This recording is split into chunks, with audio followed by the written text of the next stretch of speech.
It was April 13th, 1984, when the Indian Armed Forces launched a military campaign on one of the most unlikely battlefields on Earth, a glacier towering 6,500 meters above sea level. Their mission was to take full control of the area, a remote and uninhabited stretch of the disputed territory known as the Karakoram range of the Himalayas that straddled the India-Pakistan border. After decades of push and pull between the two countries over the exact parameters of the line that divides them, the goal of the Special Indian Armed Forces was to once and for all claim the Sakhan Glacier for India. The Indian troops, led by Lieutenant General Prem Nath Hoon, would do this by taking certain strategic points along the 3 traversable passes through the glacier. It's worth noting that this was a place no military had previously considered to be strategically significant. To access the Sakhan Glacier, the second largest non-polar glacier on Earth, the Indian forces would be airdropped into the eastern Saltoro Mountains, a sub-range of the Karakoram which contains the ice field. To avoid drawing the attention of their rival, Pakistan, on the other side of the mountains, they would then proceed the rest of the way on foot, a grueling climb into the icy unknown. To complete their mission, the soldiers faced monstrous weather, bitter cold, and uneven, dangerous terrain. To secure the area and the border for India, the greatest threat would not be the army of Pakistan, but would instead be nature and the glacier itself. It would be anything but easy.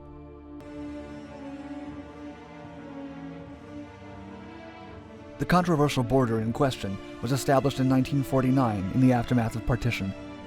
It was conceived in the Karachi Agreement, which itself ended the Indo-Pakistani War of 1947, an armed conflict between the two newly independent nations for territory in the shared and highly disputed Kashmir region.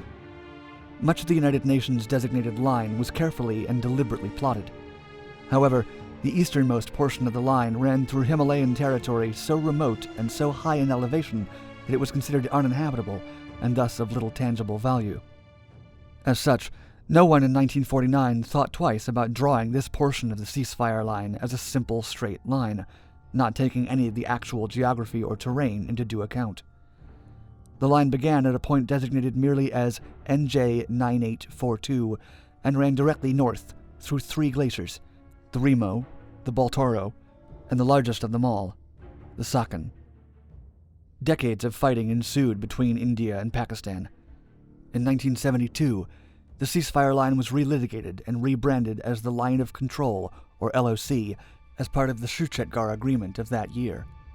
The LOC acknowledged slight modifications to the original line, changes that resulted from various military advances made by both sides since the Indo-Pakistani War of 1971. However, the straight line pointing north through the glaciers remained untouched.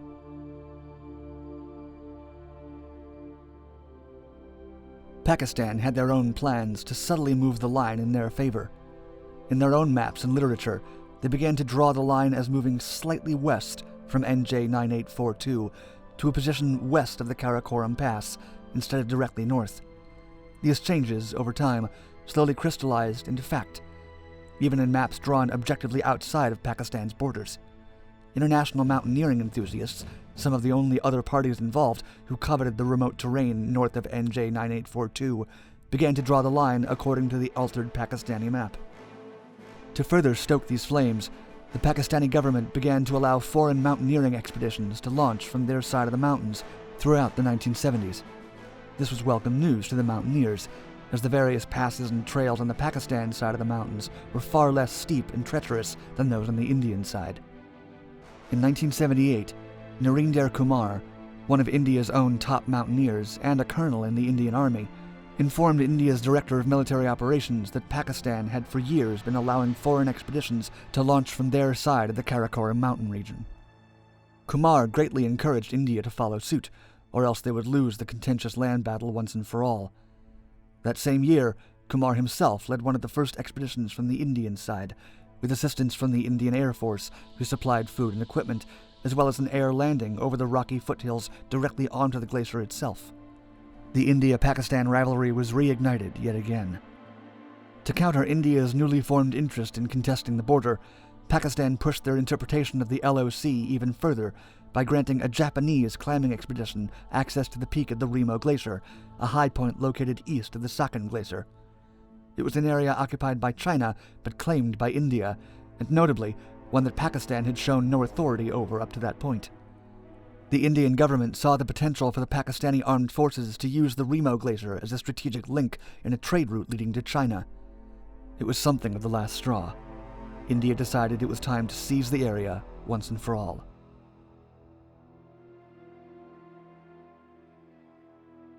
A plan was formed late in 1983 to airdrop Indian forces onto the glacier as soon as the weather would allow in the following spring. A training camp was established for the Indian Army unit at the High Altitude Warfare School, a training and research facility built by the Indian Army in 1948. To this day, it's one of the most famous facilities of its kind in the world, and special soldiers from Western countries often attend the school for training in operations in severe cold. On the Pakistani side, a meeting was held in December 1983 under the supervision of President General Zia-ul-Haq. He gave direct orders to his commander of the northern areas, Major General Ayir Dad Khan, to preempt all Indian attempts to occupy the passes surrounding the Sakhalin Glacier. General Zia authorized that the Pakistani army march in and seize the passes before May of 1984, as soon as weather conditions would allow for the use of helicopters in the treacherous area. To patrol the glacier, the Indian forces would need the right equipment. They required, at a minimum, thermal coats and pants, balaclavas to cover their faces, tents, ice axes, goggles, and insulated boots with spikes. Much of this equipment was only available in Europe, and so Lieutenant General Hoon, the leader of the operation, contacted an outfitter in London in the hopes of acquiring all the necessary equipment. But the supplier in London informed Hoon that they would not be able to supply the winter apparel and gear that the Indian Army requested, because a large order for over 150 pieces of equipment had already been placed by the Pakistani military. Of course, now the Indian Army had advance warning of Pakistan's own intent to launch an offensive on the glacier. Additional intelligence received by the Indian military that winter informed them that Pakistan planned to start their operation on April 17, 1984. As a result, India decided to move their operation forward. They would begin 4 days earlier. April 13th would be India's Glacier Take-Back D-Day.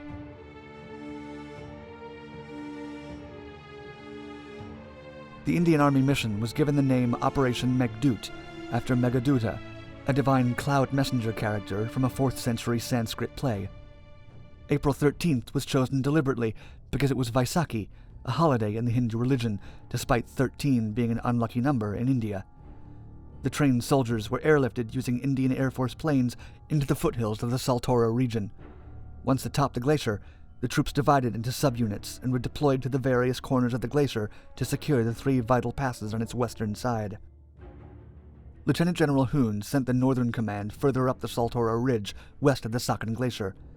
The Ladakh Scouts, a special unit of the Indian Army nicknamed the Snow Warriors, thanks to their prowess in mountain warfare, were deployed with a battalion of the Kumaon region into the Zojila Pass. The Snow Warriors duly marched west for days with full battle packs on their backs, in case they faced Pakistani opposition. By April 13th, roughly 300 Indian soldiers were entrenched in the area's peaks and crevices. As a result, by the time the Pakistanis made their push to secure the area launched in May, it became immediately apparent that they were too late.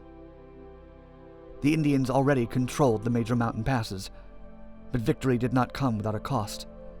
Temperatures below 30 degrees Celsius made it immensely difficult for the Indian troops to move, to breathe, to even communicate. The Indian soldiers ran the risk of high-altitude pulmonary edema, hypothermia, and amnesia. Men perished in the punishing terrain, froze, succumbed to disease, or fell to their deaths in whiteout conditions. The soldiers who survived later complained of memory loss, high blood pressure, frostbite, and other cold-related maladies. The exact number of casualties on either side of the conflict is not known, but both sides lost men due to the unforgiving terrain and weather.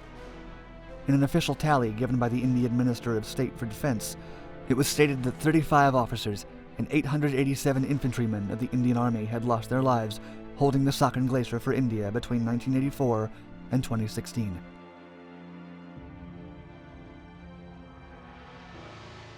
Whether the operations on either the Indian or Pakistani side were ultimately successful in the long view remains an open question. Some saw the struggle as an unnecessary competition over land that was eventually non-strategic and thus pointless.